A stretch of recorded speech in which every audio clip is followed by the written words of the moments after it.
For years, I had the technical side of business down. I understood credit. I understood funding.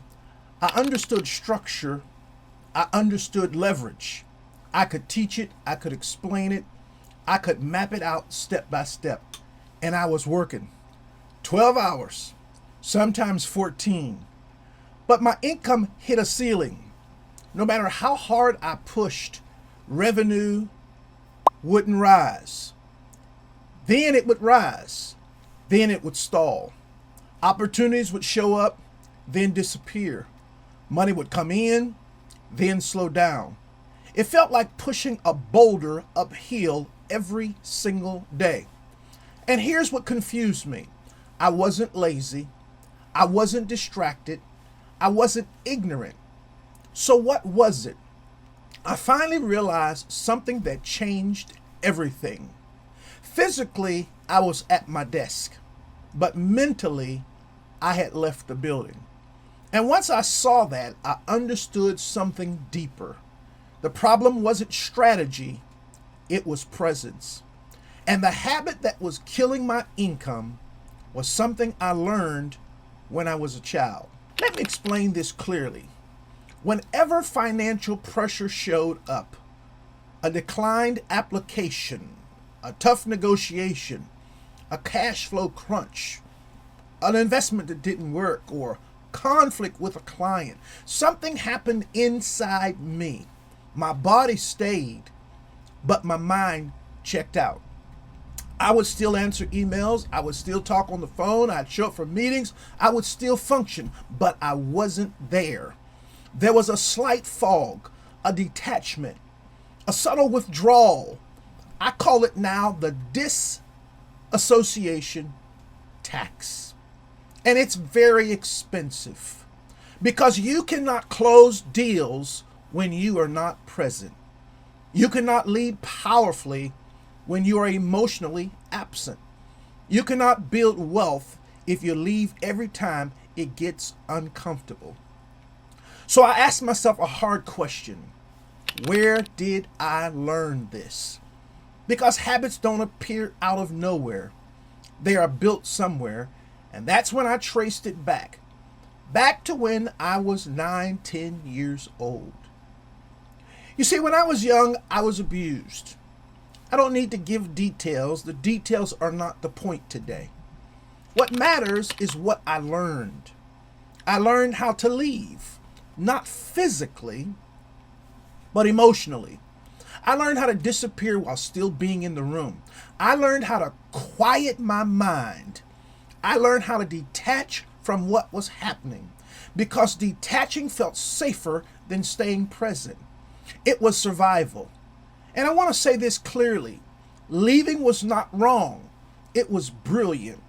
It was the mind protecting a child who did not have power. Children don't have adult tools. They don't have authority. They don't have options. So the nervous system does what it can. It pulls the plug. It trips the breaker. It says, we're out of here. That little boy did exactly what he needed to do, and I honor him for that. But here's the problem. Survival skills don't expire automatically. They follow you into adulthood. They follow you into relationships. They follow you into leadership. They follow you into business. And they quietly charge you interest. Outside, all around, I looked confident. I spoke well. I coached others, built systems, helped people improve their credit, their lives. I help entrepreneurs get funding. But under pressure, I left. When a bank declined an application, part of me would shut down. When negotiations got intense, I would detach. When cash flow tightened, my body would brace. And here's the truth. When the CEO checks out, the business flatlines. Not because of knowledge, not because of effort, because leadership requires presence. And I was leading with a nervous system that still thought it was 10. You cannot negotiate effectively if you are floating. You cannot read people if you are numb. You cannot inspire trust if you are half there. Money feels presence. Clients feel presence. Banks feel presence. And absence creates instability. That was my income ceiling, not skill, presence. Now listen, there's something that's very important. And there's a moment, I remember it very, very clearly. I was sitting at my desk, paperwork in front of me, phone buzzing, emails continually coming in. And I felt that old sensation, that float, that slight internal exit.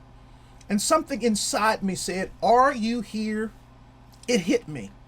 I had been building strategy on top of disconnection. And here's the sentence that broke me open. Success cannot live where you are not. Love cannot stay where you keep leaving.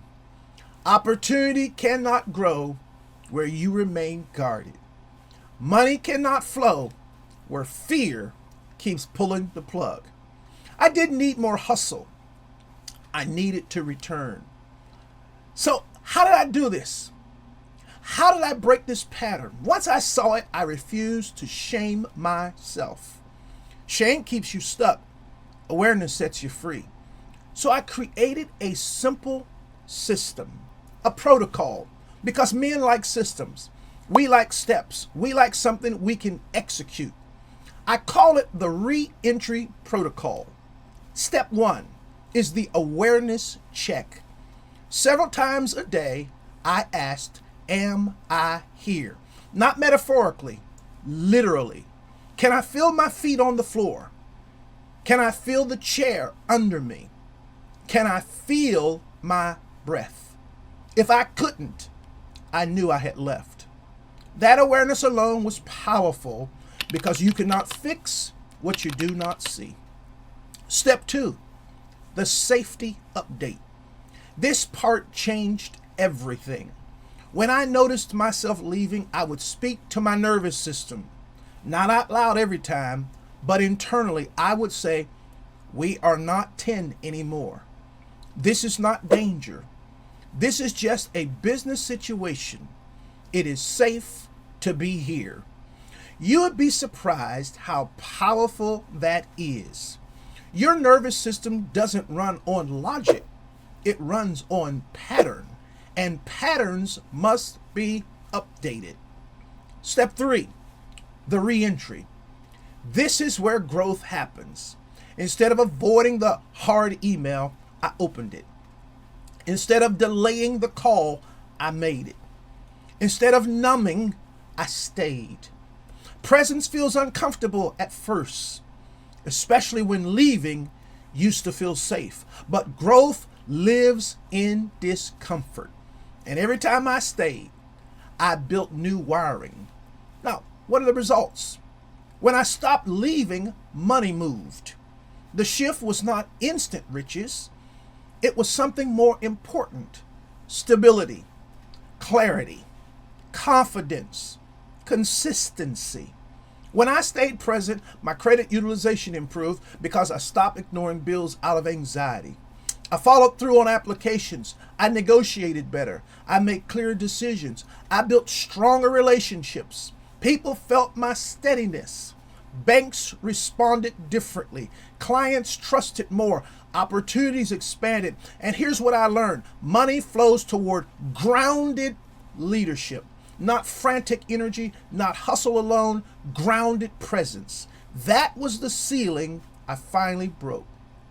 Now, why this matters to you. Some of you watching this are not lazy. You're not incapable. You're not underqualified. You are disconnected under pressure. Some of you learned to leave too.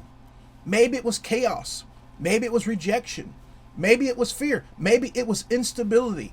You developed a survival habit, and that habit helped you survive. But now it's costing you income, costing you relationships, costing you growth. And the answer is not more grinding, it's returning.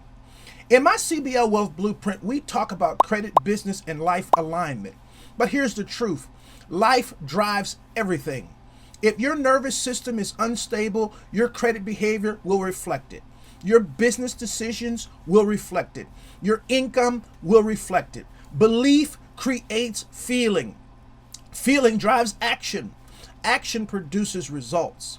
If your internal pattern says danger when money expands, you will unconsciously shrink. Detachment doesn't mean leaving. It means releasing fear while staying present. That is the difference. Now, this is a personal truth I've got to share. I want to say something very honest with you. Healing did not make me soft. It made me strong. Presence made me decisive. Presence made me strategic. Presence made me reliable.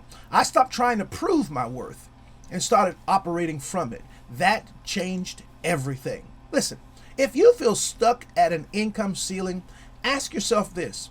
When pressure rises, do you stay or do you leave? When money gets close, do you expand or do you brace? When opportunity knocks, are you in the room? You don't need to attack yourself. You don't need to shame your past. You thank the version of you that survived, and then you update the system. You say, if this life is going to work, I've got to realize it is safe now. We are here. We are staying. Listen, breaking my income ceiling was not about working harder. It was about staying. Staying in the meeting, staying in the negotiation, staying in the discomfort, staying in my body, staying in my leadership. And when I stopped leaving, the money stopped leaving too. If this spoke to you, I want you to reflect on it. Like this video. Subscribe if you're serious about aligning your psychology with your wallet. And in the comments, tell me this. When pressure hits, are you in the room? Or have you been gone for years? You don't need to leave anymore. It is safe to stay. And success is waiting for you right where you are. Be blessed. Have an awesome day.